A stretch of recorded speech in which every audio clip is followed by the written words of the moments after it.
Baxın, nə deyir? Əgər Allah sənə sağlamlıq libası geyindiribsə, o zaman Allah səni aclıq, ehtiyac içində qoymayıbsa, var dövlət sahiblərinə deyir, aldanma, başqalarının əldə olana baxma.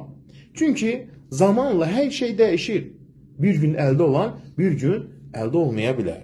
Peyğəmbərimiz sallallahu aleyhi və səlləm ona görə buyurur, müsəlman olan, kifayət qədər ruzu verilən və Allahın ona verdiyinə qani olan kəs nicat tapmışdır, deyir Peyğəmbərimiz sallallahu aleyhi və səlləm. Yəni, kifayət qədər ruzun var, qənaət bəxşən və Allaha iman gətirmirsən. Ona görə Allahın sənin üçün təqdir etdiyinə razı qal. Bu, qəlb rahatlığının, arxayınlığın və xoşbəxtliyin ən böyük səbəblərindəndir. Qəza və qədərə iman edən insan bilir ki, Allahın seçdiyi onun üçün ən xeyirli olandır. Buna görə də qəlbi sakit və razı olar. Çünki Allahın qəza və qədəri haqdır.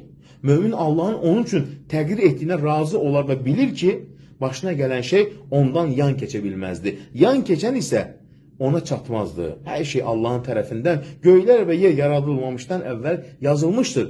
Allah Teala bizə deyir ki, doğru yolda ol, çalış, rahatlaşdıracağım.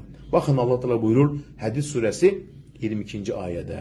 Yer üzündə və ya sizin özünüzdə baş verən elə bir müsibət yoxdur ki, biz onu yaratmamışdan əvvəl bir kitabda yazılmış olmasın. Yəni, mömin həm bilir ki, həqiqi zənginlik çox mal sahibi olmaq deyil. Peyğəmbərimiz buyurur, zənginlik malın çoxluğu ilə deyil, həqiqi zənginlik qəlbin zənginliyidir. Qəlbin Allahın verdiyi nemətlərə görə nə qədər bugün şükür etdin? Sağlamsan, əmin-amanlıq yurdunda yaşayırsan, gözəl vətəndə yaşayırsan, buna görə Rəbbinə şükür etdinmi? Baxın, insan bilməlidir ki, başına gələn sıxıntılar, əskilər və imtihanlar onun üçün dərəcələrin yüksəlməsinə səbəb ola bilər. Əgər bu həqiqəti düşünüb Allahın ona bəxş etdiyi nemətləri xatırlasa, özünün böyük bir xeyir və nemət içində olduğunu anlayar və Rəbbinə şükr edər.